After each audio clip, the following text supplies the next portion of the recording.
the west to the Midwest, a rivalry spark. Every matchup hits heavy, every barn gets dark. Fast ice, big hits, every night feels prime. NCHC, hockey legends built over time. Free talk, grit talk, glory talk, battles on blades. Talk, goal line scrambles and overtime shades. From the booth to the bench, every story rings true. If you love this game, then this show's for you.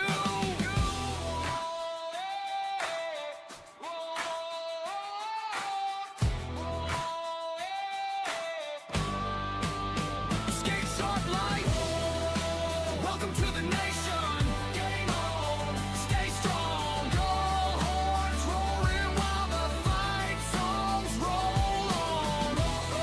College pride in the stands. Every voice sings along. Go hook and fight songs. Forever skating on.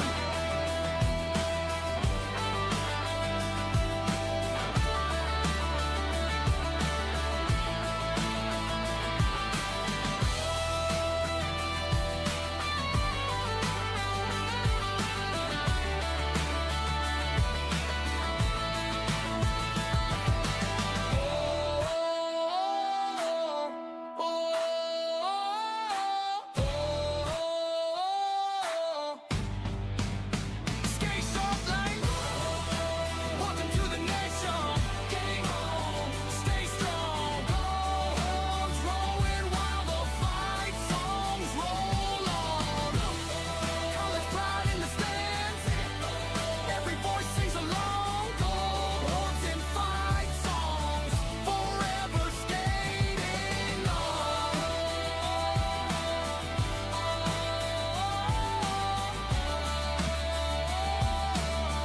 Forever skating on.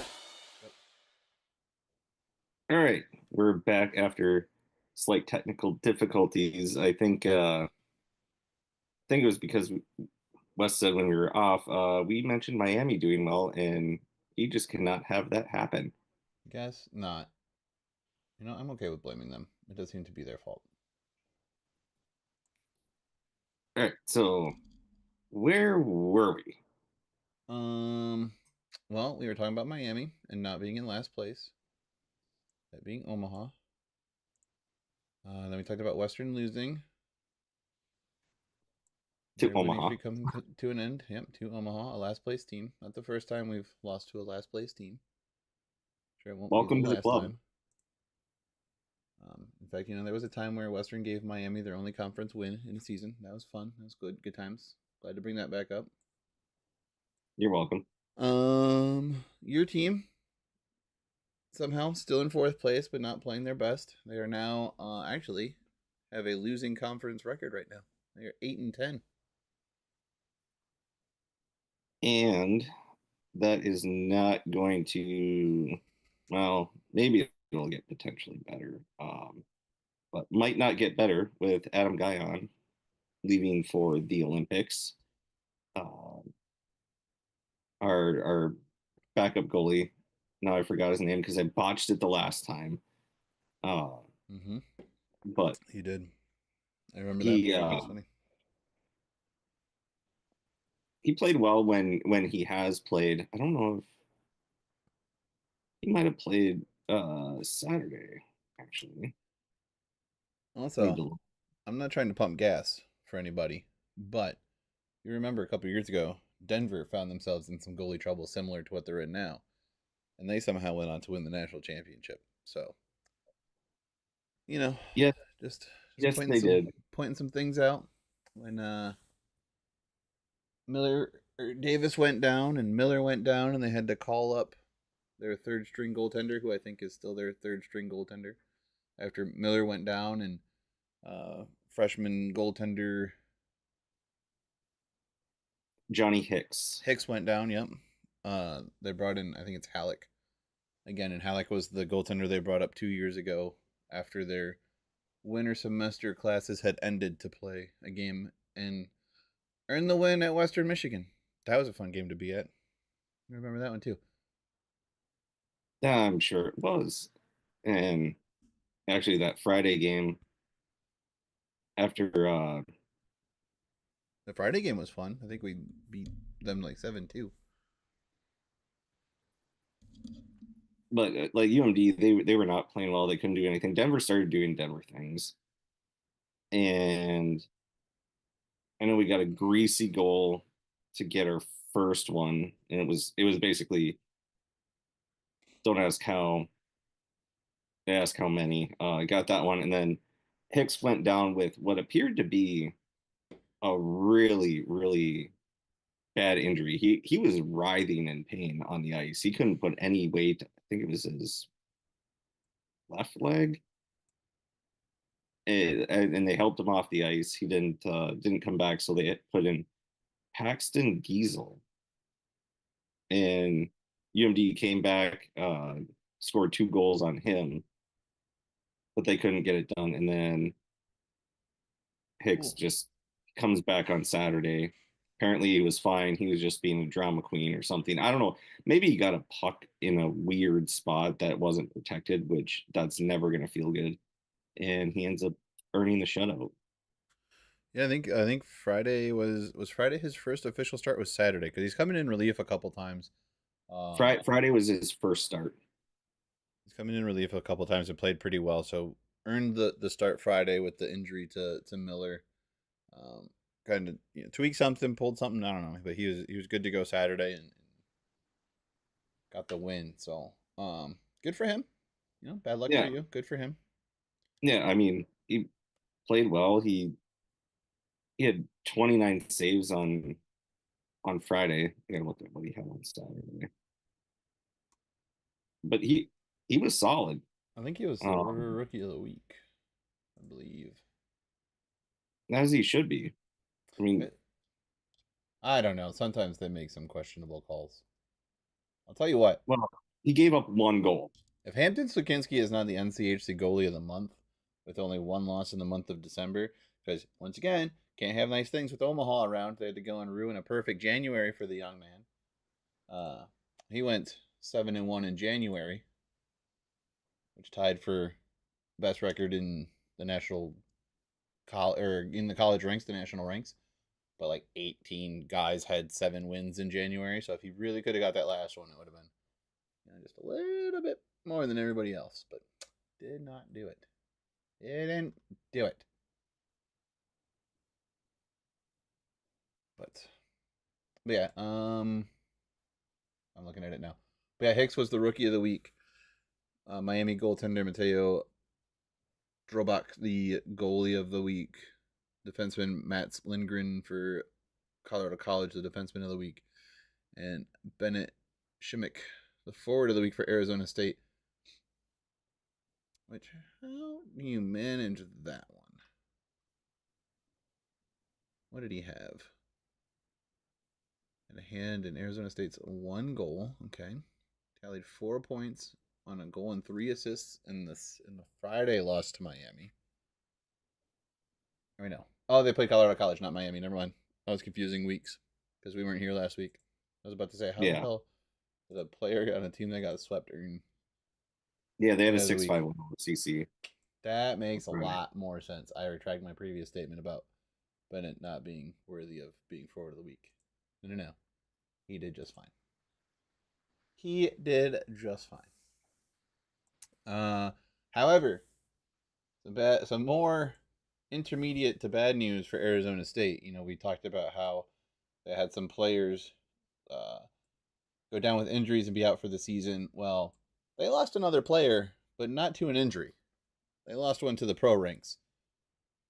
Transfer from, I think, Miami, Johnny Waldron has chosen to leave the university and sign with an ECHL team, the Toledo Walleye, actually. So he is back in Ohio. However, I don't know that necessarily means he can be ruled out for next year, but I think he was a 5th-year player, so I don't think he's got next year of eligibility anymore. I guess. Or a grad transfer. I don't know if he was a grad transfer or a 4-year senior transfer, but I believe he has used up his eligibility, so signing the pros means he cannot come back. Maybe. I don't know. College hockey's gotten weird. I don't know shit anymore. Yeah, because I know like at a certain point you couldn't make, it was like $500 or $800 when I was playing. Like you couldn't make over that, otherwise you weren't considered an amateur at that point. So dumb. But I don't get the guys leaving in the middle of the season for the pro ranks. To me, you made a commitment to this team. You started the season. Yeah, it's enticing. Yeah, you might get hurt, but you made a commitment to you and your teammates. And if I'm one of those teammates personally, I don't like that guy anymore because he just abandoned us. Yeah, and I mean Arizona State was not in a super great spot, so I'm pretty sure expectations did not meet reality as far as what he was hoping to jump into.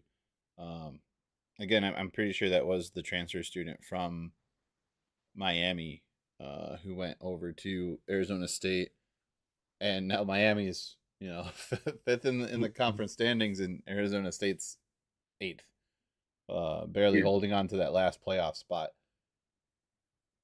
yeah, and it's for those guys like well, even the guy that left the Gophers what 2 years ago or something early because they needed to call somebody up because they didn't That was have anybody. I think this was almost 4 years ago now. Was it Oh man, LaFontaine? it might have been I believe it it, but was, and then Carolina, and then just got absolutely hosed. I'm like, yeah. dude, no, it's and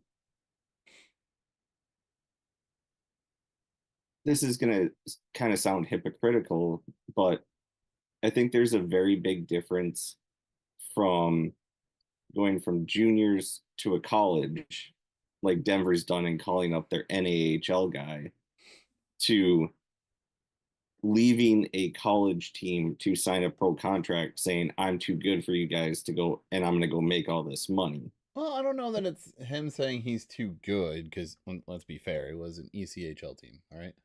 I And know, but granted, still, Toledo is one of the better ECHL teams. I think it's more of I can go make pro money and start my big boy life. Even though I don't, I'm pretty. There could be some players playing college hockey making more than ECHL guys. Let's be fair. That's not the top dollar McKenna, league, but uh, McKenna is for sure. yeah. But I mean, he's also projected to be the first overall pick and probably going straight to the NHL when he goes. Yeah, Um, but I think it's more of like I said earlier that the expectations did not meet reality, and he chose to uh, take his talents elsewhere and leave college. So I don't know. He was bound to probably leave and join an ECHL team at the end of the year, but it does feel like he's giving up on his team at Arizona State, and for that, like I'm not jazzed about it. yeah. It's like I said, it sounds hypocritical in one sense, but those NAHL guys, they're more understanding. Like, yeah, we're probably going to be together for a year or two if we're around for a long time, but it's going to be more of a turnover. Where a college team, for the most part, with the exception of a few guys here and there, they're staying for 2, 3, 4, 5 years. Well, they were. I don't know that they are anymore. There's a Yeah, lot true. more college hockey turnover than there has been between pro signings, uh, In transfer transfer, portal. Guys trying to go play with teammates, or just guys. Unfortunately, like Tristan Lemaire, who's on his third team in 4 years. Will Whitelaw, now playing for Western Michigan, is on his third team in 3 years. Like there's some guys who are sticking around and staying, but then you also got guys who go to the pros after 2 years, like Alex Bump, or even after a year, like Ryan McAllister. hmm That's just at Western, which is considered a smaller school still, and to have such a high turnover rate the last few years, and it not just be your senior guys is another guy who left early, Max Sasson, and he's having a great career with Vancouver, but it's still another guy who left early, and I think there's a little bit more understanding to join the pro ranks than a lot of guys who enter the transfer portal get a bad rep, and I think we've talked to enough of them to know that it's not always 100% their call, and they're not just doing it to do it, but there is some discussion with coaching staffs about like playing time or how they see them developing and things like that. So, and some But guys just want to go closer to home. I think there's also I guess the difference too, like going to with LaFontaine going right to the pros. That's kind of a different I situation. think that was a terrible NCHL. decision on both parties. I think Carolina screwed him over by saying that he had the opportunity to do so because he was clearly not ready for it, even though he was killing it at Minnesota that year. And also Hmm. for him to jump on that, I think really hurt his career because I think he's like struggling as an AHL goalie, if that. But like the Denver, pulling up the NAHL kid. Well, he's already had a commitment to this program, Yeah. and I think if you have a commitment to a program, you should at least see it through the year instead of leaving. But if you're going from juniors to a program that you've already committed to, that's a little different because it's like, oh, okay, we want you, we think you're ready, you can come in. It's like, well, he already was quote unquote signed there. He I was mean, just yeah. waiting until his year was up. Yeah. And Western has a call up kid from the USHL team that they brought in a couple weeks ago. He had his first games at Minnesota Duluth. Played pretty well. Number 15, Alex Callback played extremely well the last couple weekends. Has fit right in and into that decor that has needed some help with the injuries that they were sustaining. So, I mean, it happens for sure. You're calling guys up. There's even guys who play a year at college and then, or even at the semester break, they go back to USHL teams. We've seen that in the Mm. past too.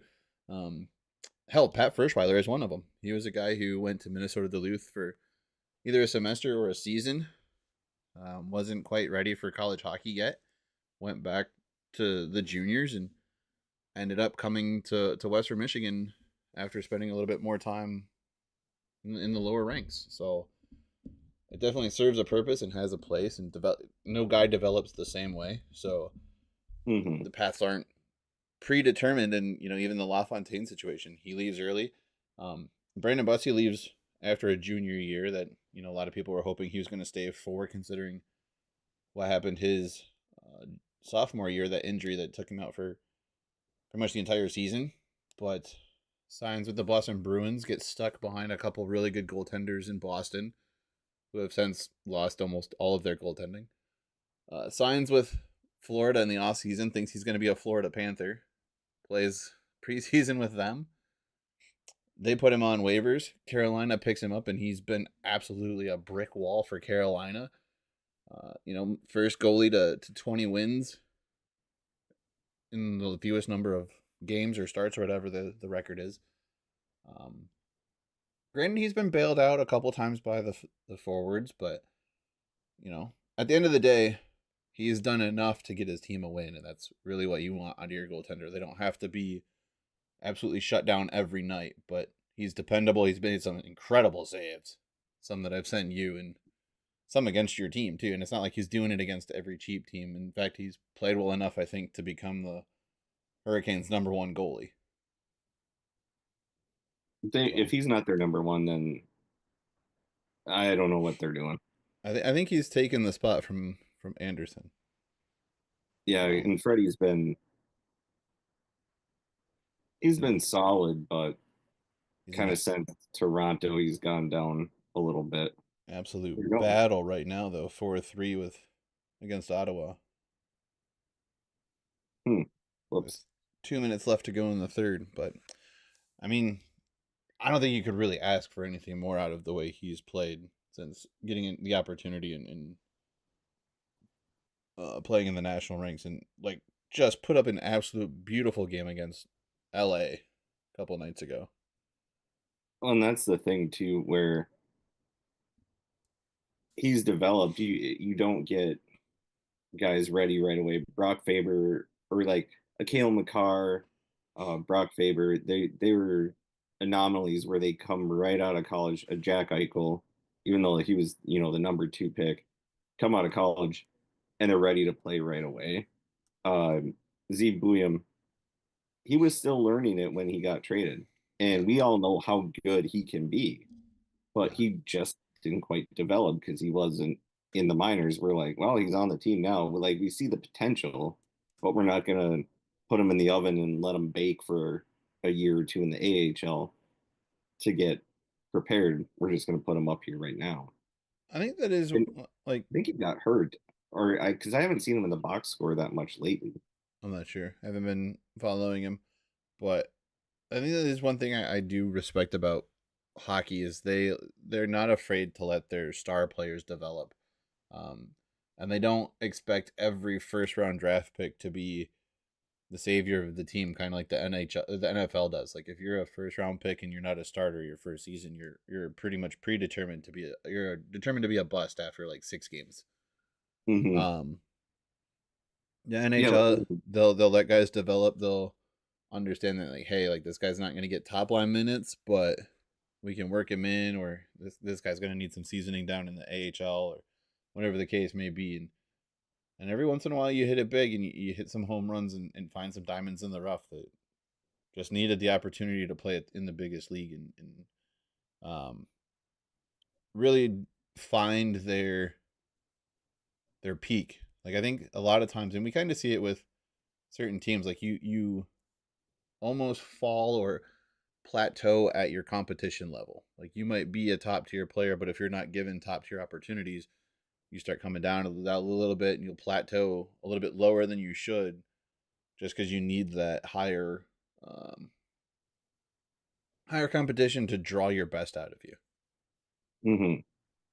And yeah, the season, the diamonds in the rough, and whatever that even guys from overseas, there was something I saw a video on Datsuk. He stayed overseas for a couple years after he was finally drafted uh, to get his game better, and then he came over and he was good. Kaprizov, same thing. He stayed over in Russia. Guys will stay in college. They'll maybe stick him in the AHL for a year or two, knowing that hey, you're going to come in, or the team will say, hey, why don't you have one more year of college?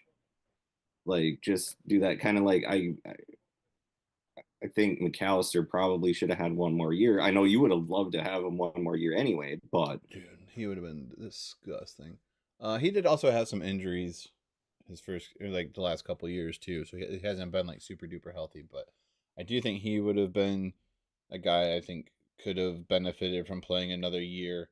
Um, but then you start, you play the what if game. So if McAllister stays, do we get Bump? Would McAllister and Bump be an absolute ridiculous top line duo? Oh, absolutely. 100%. Maybe we don't actually get Colangelo because I think the year McAllister left was the year that Colangelo came in. Yeah, because McAllister, we watched Sam play in Nashville Yeah, because Ryan was on the team, and then the next year Sam came over. yeah. So maybe Colangelo doesn't sign, or maybe he does, and we have that duo too. Like who knows? But Yeah. you can play the what if game a million different ways and end up with a million different results. So, Mm-hmm.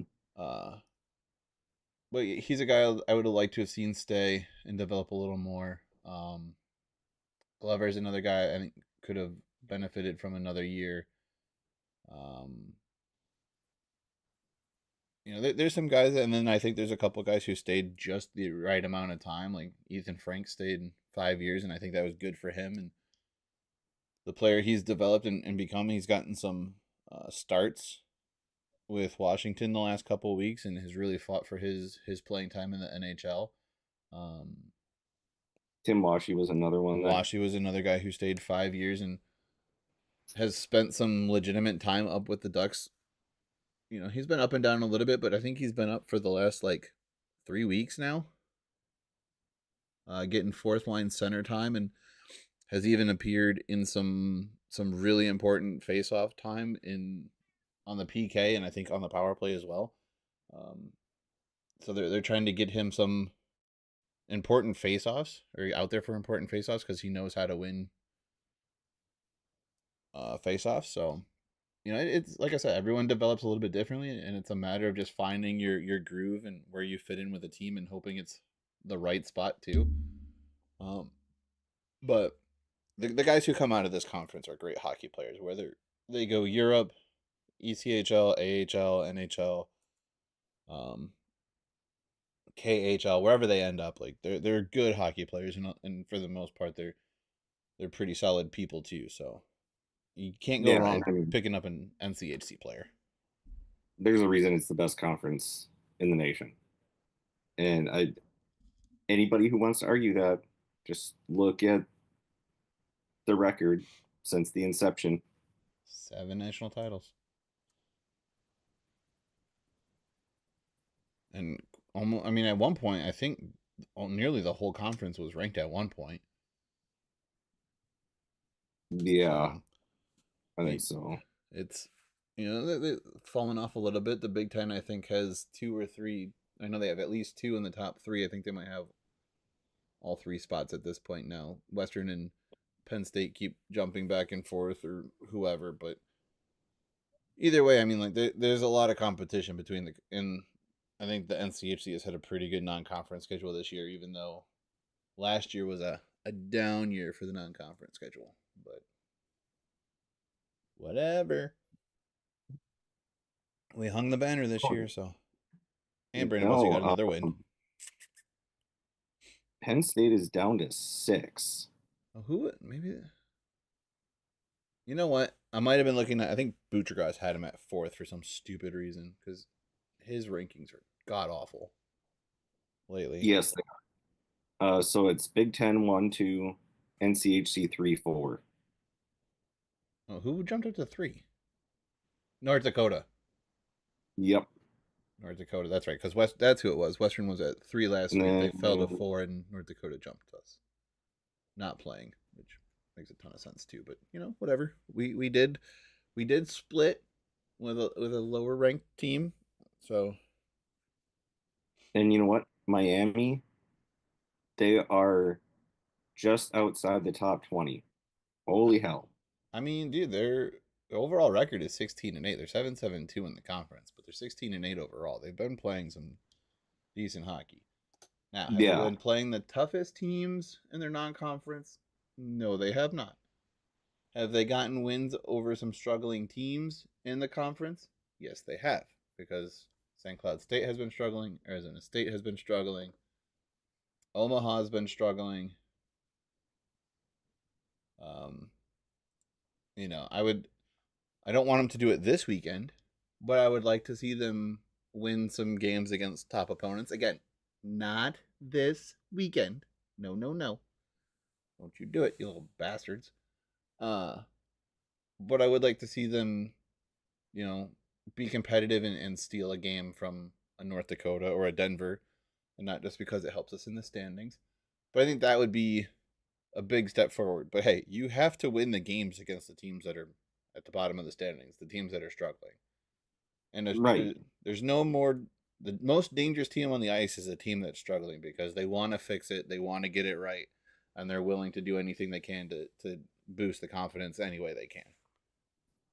Oh, So, yeah. so it is encouraging that they have gotten wins over struggling teams, but I do want to see them get wins, like I said, over a North Dakota, a Denver, a Duluth, I know. not a Western Michigan, because suck it, Ohio. I hope you never beat us again, ever. You probably will at some point. Again, not this weekend. I don't need you to do it this weekend. But, yeah, you know. So right now, just looking at the rankings, Big Ten, they have 4 teams in the top 20. NCHC has 4 teams in the top 20. CCHA has 4 teams in the top 20. And then, let's see, 1, 2, 3, 4, I think, for Hockey East. Pretty good mix. and maybe 5 for Hockey East and 4 for the ECAC. Not a bad So I mean, mix it's at all. pretty much even all across the board. Yeah. Um, maybe it's all 4, 4, and 4. I'm not quite sure on a couple of these, but yeah, I mean, Augustana, it's 15, 16, 17 are all CCHA with St. Thomas, Augustana, and Mankato, and then 20 is Michigan Tech. So good for Augustana. Right? They're playing pretty well this year. Fun fact: Western Michigan won another game that they scored 4 goals in. On the season, they are 17-0 when they score 4 or more. They are unfortunately 2-7 when they score fewer than 4, and they did not score 4 or more on Saturday. Also, Pat Ferschweiler, since he has taken over the program, and since We Score 4 has become a thing, is 102 or 102, 6-1 when the Broncos score 4 or more goals, and 21, 50, and 3 when they score less than 4. And that is current to this last weekend. And that is ridiculous. Yeah.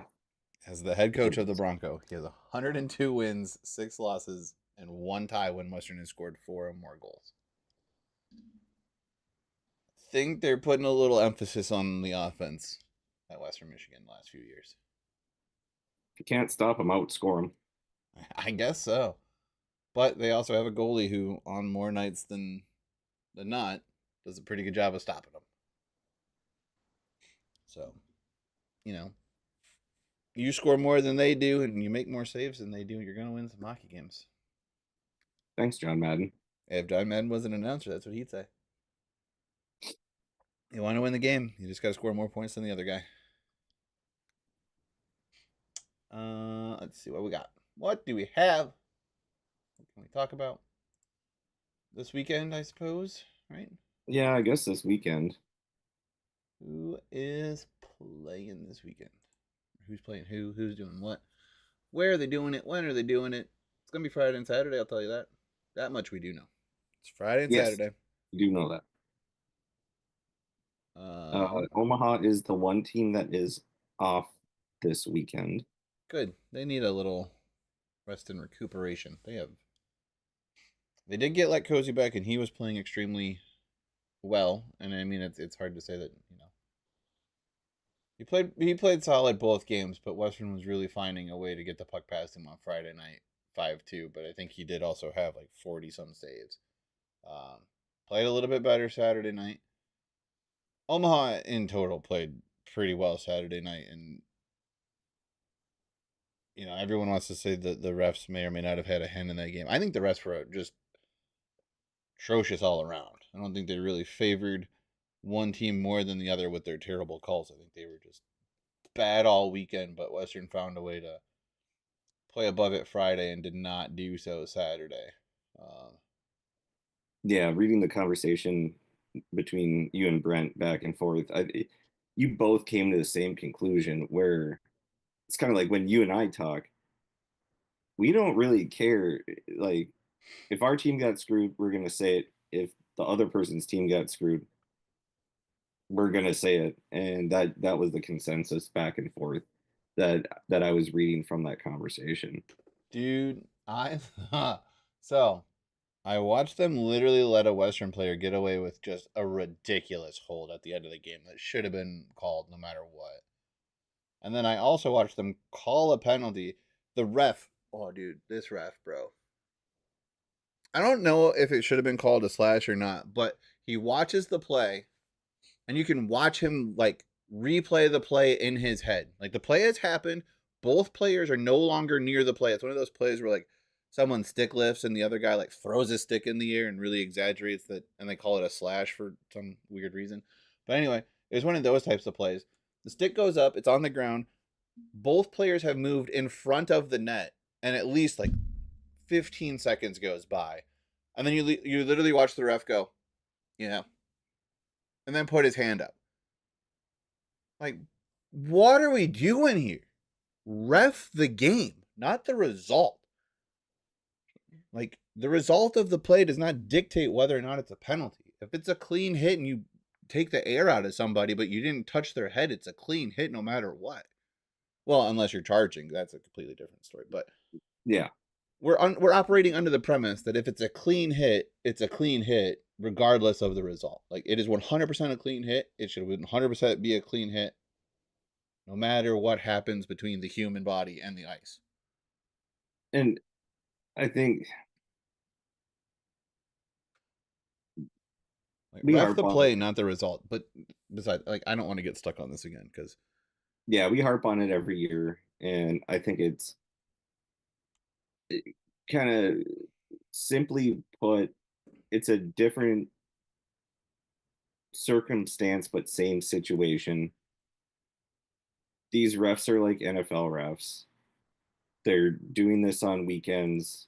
They have regular jobs otherwise outside of officiating. Um, they're not practicing it all the time. They're not taking they take their courses, they do continuing ed, they get feedback or whatever during the weekend, but then Monday through Friday they're going and working construction, working accounting, um, admin, doing whatever they're doing, and then they go and they fly, they ref these games, and then they go back to there. It's it's a difficult thing, especially in collegiate sports, and um, it, football and hockey especially, because football you play once a week, college you play twice, both on weekends. So what are you gonna do? And there are some refs that yes, they have made a career out of. There's a football referee who also does Big Ten basketball and something else. That's his job. That's he's just an official. But a lot of these guys, sometimes they might do a couple different leagues, but even if you are, they're still playing Friday, Saturday, so it doesn't yeah, really matter. right. It's tough when you don't have full time officials, but it's the same with high school sports. High school officials, though, they're more volunteering their time for the kids. This is a higher And level. and to harp on it and to constantly bitch at them or call them out for shit. Like, it makes them not want to do it, and then you end up with ref shortages because no one wants to be that dude. Like, I Hmm. get it, I 100% do, but I think when it's egregious, like, I'm gonna say something. Yeah. But again, like, I don't want to put the whole emphasis on why Western lost on refing because that was 100% not the case. We were not connecting on passes. We were not making smart plays. We were kind of getting a little bit bullied in the defensive zone. Like, it was just a lot of stuff that it was not the Western hockey that we had been seeing played the last 10 games.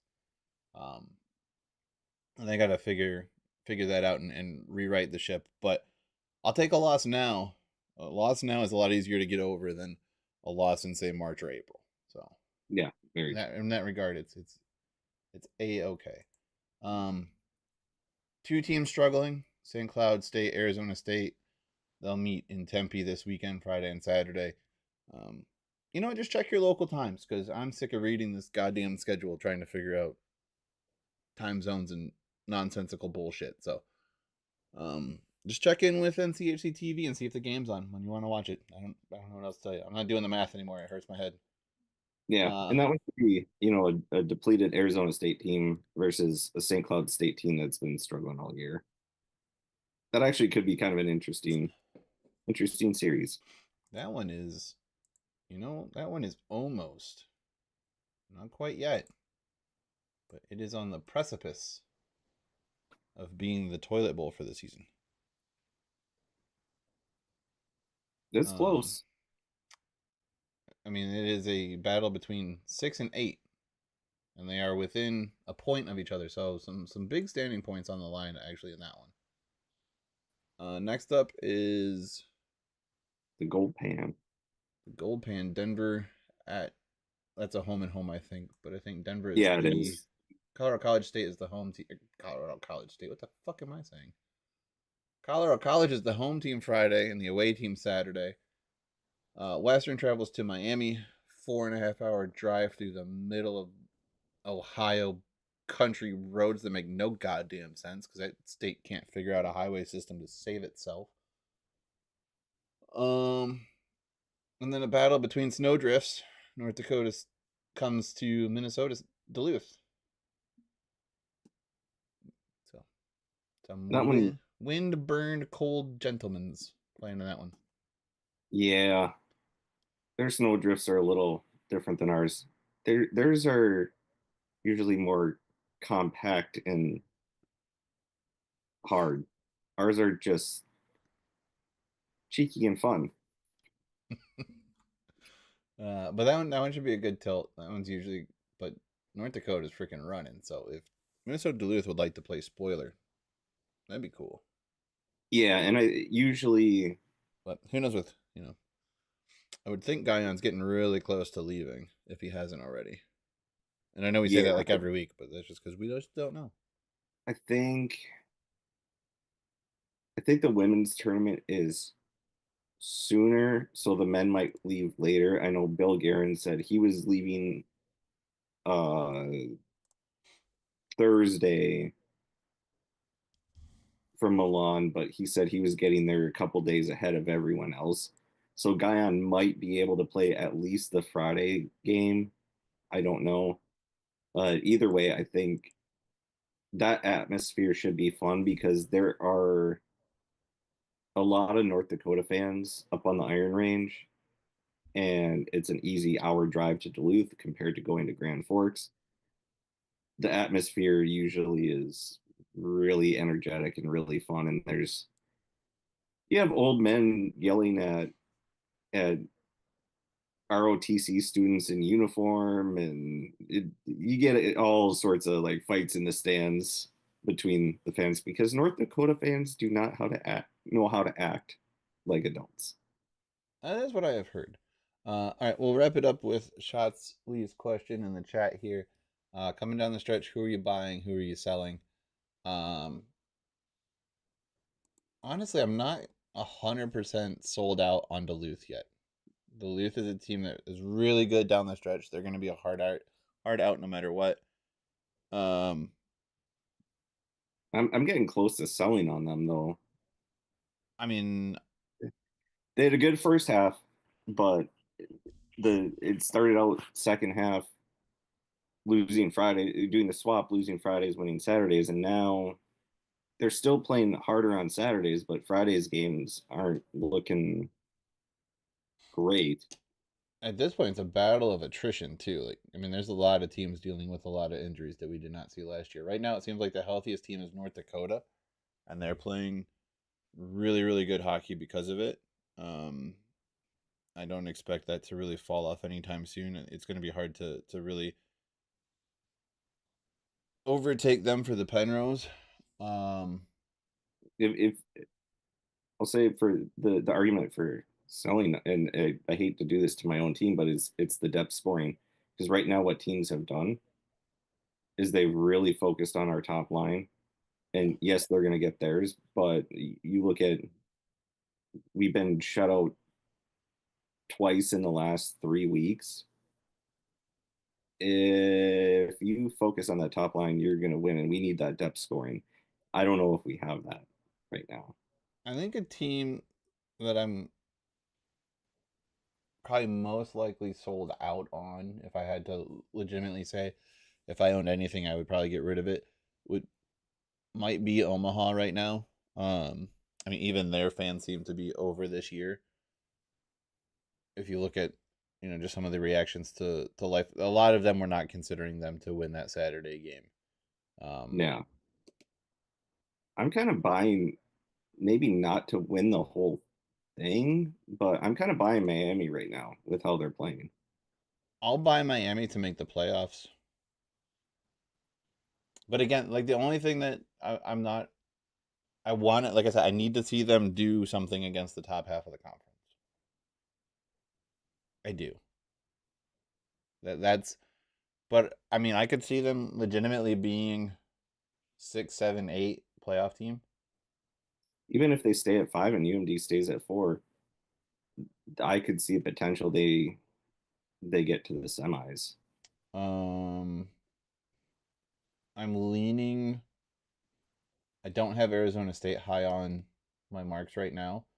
They've got to find a way to stop the bleeding between injuries and literally just had a dude just leave the team. Not what I expected with the way they played last year, but definitely something going on there. Yeah, I do think. I think if Hicks uh, plays as well as he played and doesn't have a traumatic knee injury like he did on Friday, Denver could definitely catch North Dakota, and it's going to be that battle at the top between the two of them. I Because wouldn't. Denver was playing good hockey. They're playing very solid defensively. They weren't giving UMD much room, and I wouldn't give Hicks. up on. I think Western could jump Denver. Denver has, they did have a little bit of a skid the last couple of weeks. I mean, they got back on it this week, but they were starting to slide a little bit, especially against some of the better teams. I think they might still have another. Do they have another? I don't think they've played North Dakota yet. I think they have one series against North Dakota. I know Western has one series against North Dakota. I'll look it up later. But I think team I'm highest on right now is probably North Dakota, and team I'm lowest on right now, it's really close between Arizona State and Omaha. Oh no, yeah, Denver and North Dakota did play. That's what I Did they thought. play? I couldn't remember if they did or not. Yeah, it was a split 5-0 North Dakota on Friday and 3-2 Denver Okay. Saturday, and that was up in Grand Forks. Okay. That was the 16th and 17th. Okay. That might have been why I was thinking that they were really talking about it. Because I think that might have been the weekend after Western played Denver. Yes, I was watching a Denver game and they kept mentioning that they had to play North Dakota and they only had the one series with them. But yeah, that was after Western swept Denver. that would be why then. But yeah, I mean that's where I'm at. Highest on North Dakota. Western's really close there too. Just the injuries on the defensive end have but the way that Western plays, like it's not a super duper big deal because they're not a defensive heavy team. Like they legitimately make an effort to play in the offensive zone and play defense by possessing the puck and scoring goals. So that's their hope. Sometimes they're good at it, sometimes not so much. And then Omaha and Arizona State are kind of my bottom two. Same for you? Or similar? Yeah, I'd say that.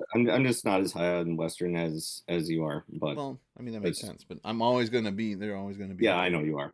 I mean, I'm moderately realistic, but let's be honest. I'm gonna be optimistically realistic. Okay. Lean to the positive of the realistic side. Lean to the positive. And I guess nothing else but pucks on net. Good things happen like goal horns and fight songs. He's Mike. I'm Wes. Until the next episode, we'll be just as miserable then as we are now. Enjoy this song. Bye.